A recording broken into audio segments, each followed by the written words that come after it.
Assalamualaikum warahmatullahi wabarakatuh. Halo semuanya, selamat sore.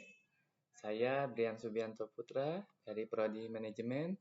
Di sini saya akan coba mempresentasikan rangkuman materi Sistem Informasi Manajemen dari sesi 1 sampai sesi 7. Mungkin banyak yang berpikir kalau SIM itu hanya soal komputer dan atau IT. Tapi sebenarnya lebih dari itu.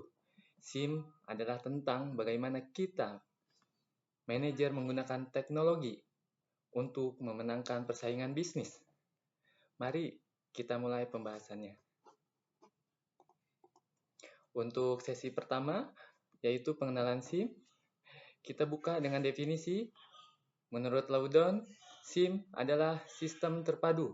Kata kuncinya adalah terpadu, yang artinya ada manusia, teknologi, dan prosedur yang bekerja sama. Perannya bukan cuma mencatat transaksi, tapi memberikan gambaran masa lalu, sekarang, dan masa depan organisasi. Tanpa SIM, seorang manajer seperti berjalan di dalam kegelapan tanpa senter. Untuk selanjutnya, sesi 2, yaitu data, informasi, dan pengetahuan. Seringkali kita bingung bedanya data dan informasi. Bayangkan data seperti tepung dan telur masih mentah. Informasinya adalah rotinya, sudah matang dan bisa dimakan. Lalu, apa itu pengetahuan? Pengetahuan adalah pemahaman kita bahwa roti ini paling laku dijual di pagi hari. SIM bertugas mengolah bahan mentah tadi menjadi strategi yang dideteksi.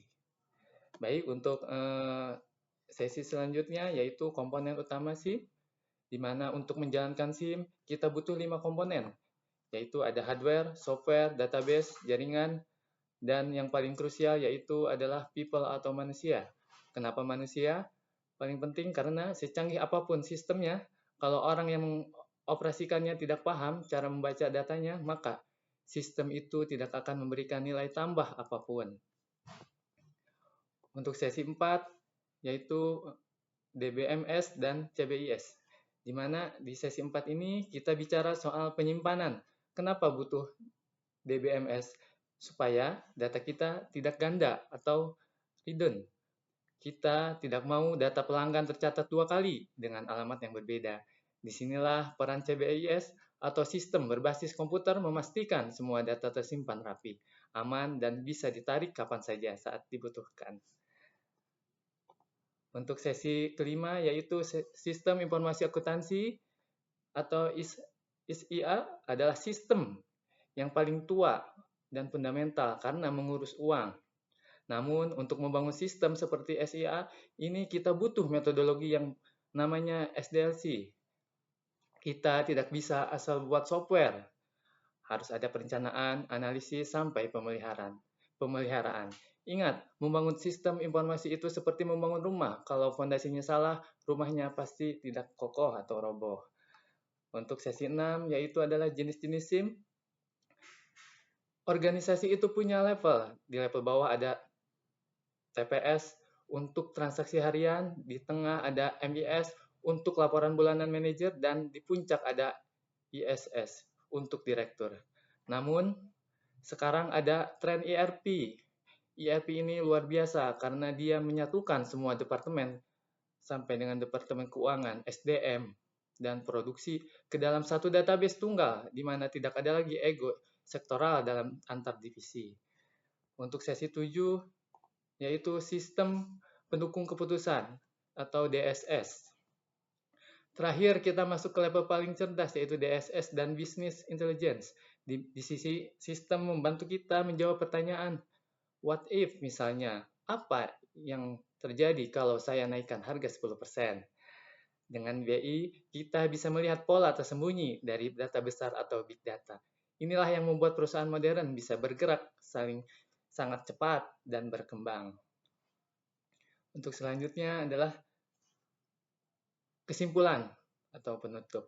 Baiklah, setelah kita membedah satu demi satu dari sesi 1 hingga sesi 7, mari kita tarik garis merahnya. Apa sih kesimpulan besar dari perjalanan materi kita ini? Pertama, mengenai integritas sistem, kita belajar bahwa SIM bukan sekadar instalasi software mahal. Kesimpulan utamanya adalah sinergi. Materi sesi 1 dan 3 menekankan bahwa secanggih apapun infrastruktur yang kita bangun, ia akan lumpuh tanpa sumber daya manusia yang kompeten dan prosedur. Bisnis yang jelas, sehingga SIM adalah sebuah ekosistem yang hidup, bukan benda mati. Yang kedua, tentang transformasi nilai data. Jika kita lihat kembali, sesi 2 dan 4, kesimpulannya adalah data adalah minyak baru di era digital. Namun, minyak mentah tidak ada gunanya jika tidak disuling. Disinilah SIM berperan sebagai kilang penyulingan yang mengubah data mentah menjadi informasi yang bermakna dan pengetahuan yang bisa dieksekusi. Tanpa DBMS yang kuat, organisasi akan tenggelam dalam lautan data, tapi harus akan informasinya. Yang ketiga, efisiensi melalui struktur. Melalui sesi 5 dan 6, kita menyimpulkan bahwa standarisasi itu wajib. Pembangunan sistem melalui SDLC memastikan kita tidak membuang anggaran untuk sistem yang gagal. Sementara itu, kehadiran ERP menyatukan dinding-dinding antar departemen. Kesimpulannya, organisasi yang sukses adalah organisasi yang memiliki aliran informasi yang lancar dari level operasional hingga level eksekutif. Dan yang terakhir, puncak dari SIM adalah keputusan yang cerdas. Pada sesi 7, kita sampai pada kesimpulan akhir, tujuan utamanya adalah dari semua teknologi ini adalah pengambilan keputusan berbasis data. Dengan DSS dan bisnis intelijen, manajer tidak lagi menebak-nebak. Kita tidak lagi menggunakan intuisi sebagai satu-satunya senjata, melainkan menggunakan fakta, model matematis, dan tren visual sebagai panduan. Implementasi SIM dari sesi 1 sampai 7 ini membuktikan bahwa di masa depan perusahaan akan bertahan bukan hanya perusahaan yang memiliki modal besar, melainkan perusahaan yang mampu menguasai, mengolah, dan memanfaatkan informasinya dengan paling cepat dan akurat. Demikian presentasi rangkuman materi sesi 1 sampai 7 ini saya sampaikan, semoga memberikan wawasan baru bagi kita semua dalam memahami dunia sistem informasi manajemen. Saya Brian Subianto Putra, wabillahi taufiq wal hidayah. Wassalamualaikum warahmatullahi wabarakatuh.